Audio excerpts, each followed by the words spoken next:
Hello friends, आज हम लोग इस वीडियो में वाइट पेपर और ब्लैक पेपर के बारे में चर्चा करने जा रहे हैं। अभी हम लोगों ने देखा कि हाल में सरकार ने वाइट पेपर पेश किया, तो विपक्ष इसके लिए, अपोजिशन इसके लिए ब्लैक पेपर लेकर के आया। तो वाइट पेपर और ब्लैक पेपर, श्वेत पत्र और काला पत्र होता क्या है, हम लोग इसी के विषय में चर्चा करेंगे। वाइट पेपर सरकार के द्वारा, किसी संगठन के द्वारा या किसी कंपनी के द्वारा पेश किया जाने वाला ऐसा दस्तावेज है, ऐसा डॉक्यूमेंट है जिसमें कोई विशेष सूचना दी जाती है किसी निर्णय के विषय में, किसी कार्रवाई के विषय में, किसी समाधान के विषय में, किसी नीति के बारे में कोई सूचना दी जाती है। इन्फॉर्मेटिव होता है ये, तो किसी भी इंफॉर्मेशन को देने के लिए प्रयोग में लाया जाता है, इसे वाइट पेपर कहते हैं। सरकार के लिए यह काफ़ी प्रचलन में रहा है और विगत वर्षों में सरकारें समय समय पर वाइट पेपर जारी करती रही हैं। सबसे पहली बार वाइट पेपर जारी किया गया 1922 में, जब ब्रिटेन में चर्चिल प्रधानमंत्री थे। तो चर्चिल ने पहली बार वाइट पेपर जारी किया था 1922 में, और ये वाइट पेपर इसलिए जारी किया गया था कि जाफा क्षेत्र में जो दंगे हुए थे, उन दंगों के बाद फिलिस्तीन के विषय में ब्रिटिश सरकार की क्या नीति है, क्योंकि तब इजराइल भी नहीं बना था, 1948 में बना था इजराइल। तो फिलिस्तीन के बारे में ब्रिटेन सरकार की क्या नीति है, इस नीति को स्पष्ट करने के लिए चर्चिल ने पहला वाइट पेपर पेश किया था।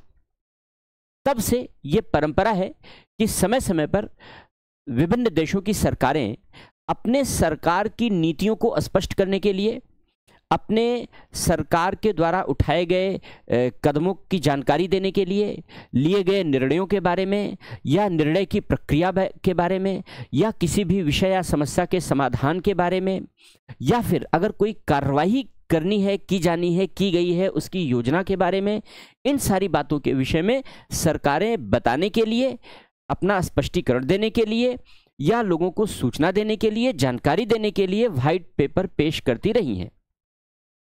इस नज़रिए से वाइट पेपर पेश किया जाता रहा है, और यही कारण है कि अभी हाल में हमारे वित्त मंत्री ने वाइट पेपर पेश किया है, जिसमें सरकार ने जो कदम विगत वर्षों में उठाए हैं, उन कदमों का देश की अर्थव्यवस्था पर क्या इम्पैक्ट पड़ा है, क्या प्रभाव पड़ा है, इससे संबंधित जानकारियां जुड़ी हुई हैं।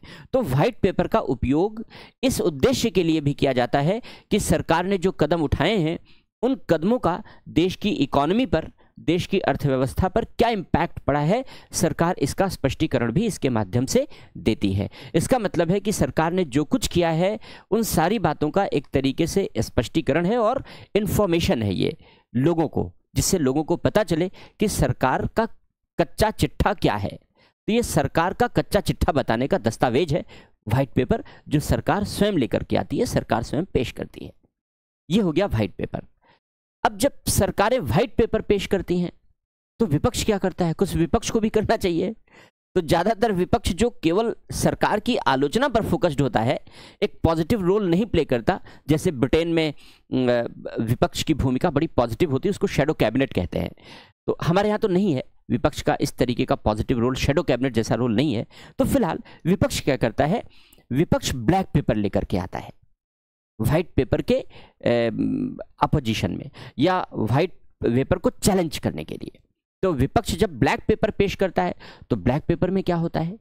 ब्लैक पेपर में जो नैरेटिव चल रहा होता है, जो प्रचलित सूचनाएं सरकार दे रही होती या प्रचलित जानकारियां दे रही होती हैं, दी गई हैं, या जो वर्तमान नैरेटिव चल रहा होता है, वर्तमान नीतियां चल रही होती हैं, निर्णय लागू हो रहे होते हैं, एक्शन लिए जा रहे होते हैं, इन सब की क्रिटिकल एनालिसिस होती है, इन सब की आलोचना की जाती है, इन सबको चैलेंज किया जाता है, इन सबको चुनौती दी जाती है। और आलोचना करते हुए, चुनौती देते हुए विपक्ष अपनी बात रखता है, अपने तथ्य रखता है।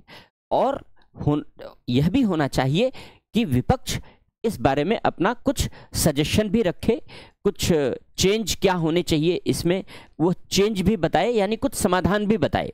बता भी सकता है, नहीं भी बता सकता है, लेकिन बताना चाहिए अगर ब्लैक पेपर लाया जा रहा है तो। लेकिन फिलहाल जो ब्लैक पेपर का पर्पस है, मोटो है, वो ब्लैक पेपर का पर्पस सरकार ने जो सरकार के द्वारा जो नैरेटिव सेट किए गए हैं, यानी जो कुछ प्रचलित नीतियां आदि चल रही हैं, सरकार के जो कदम हैं, उनको क्रिटिकली एनालाइज करना है और उनको चैलेंज करना है। तो ये व्हाइट पेपर और ब्लैक पेपर है जो प्रायः सरकारों के द्वारा समय समय पर प्रयोग में लाए जाते रहे हैं। तो आज के इस वीडियो में हमारा पर्पस केवल व्हाइट पेपर और ब्लैक पेपर के बारे में जानकारी देना था। तो आज के लिए इतना ही, फिर किसी नई जानकारी के लिए नए वीडियो में मिलेंगे। Thank you so much.